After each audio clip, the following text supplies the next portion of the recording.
You ever have those mornings where you walk into the shop, flip the lights, and just realize you're standing in a museum of your own stubbornness? I spent 3 hours yesterday trying to freehand a curve because I was too proud to go find my trammel points. Let me guess. It looks less like a graceful arc and more like a potato that gave up on life? It's worse. It looks like a cry for help. But hey, it's Monday, March 2nd, 2026.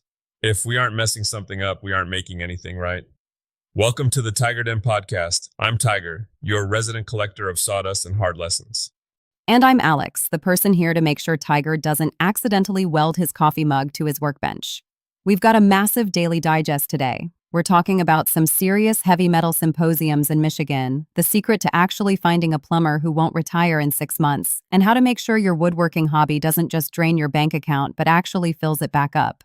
First on the docket, and this is for my metal shapers and spark chasers, the American Iron and Steel Institute is descending on Novi, Michigan on May 20th. It's called Great Designs in Steel. And look, if you think steel is just heavy stuff that rusts if you look at it funny, you're living in a different decade. I saw the preview for that. It sounds like they're moving into some pretty high-tech territory. Is this just for the guys building skyscrapers, or does it trickle down to the small shop? Oh, it's everything. It's about how they're getting strength out of thinner gauges without the weight. But the real kicker in the industry right now, and the fabricator just ran a piece on this, is how AI is moving into the fab shop. Hold on. You're telling me robots are going to start telling you how to bend a bracket? Not exactly. Think of it like a shop foreman who has a calculator for a brain.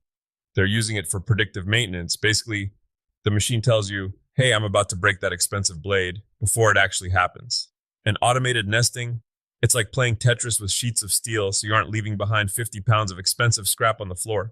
That's actually useful. I'd love a machine that tells me I'm about to ruin a $100 piece of walnut before I make the cut. Wouldn't we all? But while we're on the subject of keeping things from falling apart, Cortec just pushed out this VPCI 649 HP. It's a mouthful, but it's a phosphate-free corrosion inhibitor for drinking water pipes. Sustainable chemicals in the pipes? That sounds like something the plumbing world has been begging for. Exactly. It's about not poisoning the well, literally. And if you're into the big machines, there's a roll forming workshop in Ohio this April. If you've never seen a flat sheet of metal get squeezed into a complex profile in 10 seconds flat, it's like watching magic, only with more grease. Speaking of grease and pipes, let's talk about the business side of the trades. I've noticed a lot of plumbing shop owners complaining that they can't find anyone who knows a pipe wrench from a monkey wrench. That's because everyone is fishing in a dry pond. If you're running a plumbing outfit and you're just posting jobs on the internet, you're already 10 steps behind. The shops that are actually growing in 2026 are the ones playing the long game. You mean the internship programs? I mean, getting your boots on the ground at the high schools. You have to treat an apprentice program like an audition. You don't hire a lead tech, you grow one. You partner with the local trade school, you donate some materials, and you get a look at the kids who actually have the hunger. Use those internships to see who shows up 10 minutes early and who's staring at their phone. You can teach a person to sweat a joint, but you can't teach them to care about the finished product. It sounds like you're saying the talent shortage is actually just a recruitment failure. That's a sharp way of putting it. Align your hiring with your long-term sanity. If you don't build a pipeline, you're going to be 70 years old and still crawling under kitchen sinks because you have no one to pass the torch to. Okay, let's pivot to the maker mogul corner.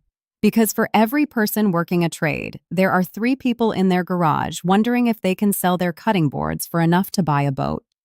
Shopify just dropped their 2026 research. How do we find the Holy Grail product? Step 1, stop guessing. My workshop is full of great ideas that nobody wanted to pay for. Use the tools at your fingertips. Google Trends and Pinterest Predicts are like a weather forecast for what people want in their living rooms. If everyone is looking for sustainable boho industrial, don't try to sell them Gothic mahogany. And the pre-order strategy? That seems a bit risky if you haven't made it yet. It's the opposite of risky. It's the safest thing you can do. Post a prototype, run a poll on your social media, and see if anyone actually reaches for their wallet. If they don't buy the pre-order, they weren't going to buy the finished one either. You've saved yourself 20 hours of sanding for nothing. I see a lot of people getting into affiliate marketing too, just as a side stream. What's actually working there for makers? The big winners right now are smart home DIY and sustainable woodworking. People want to know how to install the tech themselves, and they want to know that the wood didn't come from a clear-cut forest. If you can talk about that genuinely, you've got a niche. Let's close out with some DIY mastery. You mentioned refinishing floors earlier. Honestly, Tiger, the thought of sanding my own floors makes me want to just move houses. It's such a nightmare. Look, it used to be a dusty, soul-crushing ordeal, but the International Builders Show just showcased these new masterwood floor finishing techniques. The equipment now, it's like the difference between a horse and carriage and a sports car. Is it really doable for a weekend warrior? Or am I going to end up with a floor that looks like a topographical map of the Swiss Alps? If you follow the sequence, you're fine. The new precision clamps and laser-guided jigs that are hitting the Maker channel are incredible for layout. And the modular cabinetry they showed at IBS, it's basically Lego for adults who want a high-end kitchen. Meaning you don't need a master's degree in joinery just to have a pantry that closes properly. Exactly. The trick is to stop seeing the whole house and start seeing the small wins. Fix the lighting, finish one room's floor, or build one modular cabinet. Before you know it, you've saved $5,000, and you have the satisfaction of knowing you didn't just write a check. You actually built the life you're standing in. That's a heavy takeaway for a Monday. Build the life you're standing in. I like that. I have my moments, usually right after the second coffee kicks in. Well, whether you're looking to scale your plumbing business, hit the Steel Symposium in Novi, or just finally get those floors looking decent, there's a path for you this week. Go find a piece of scrap, make a mistake, learn something new, and then tell us about it in the forums. We'll see you in the shop.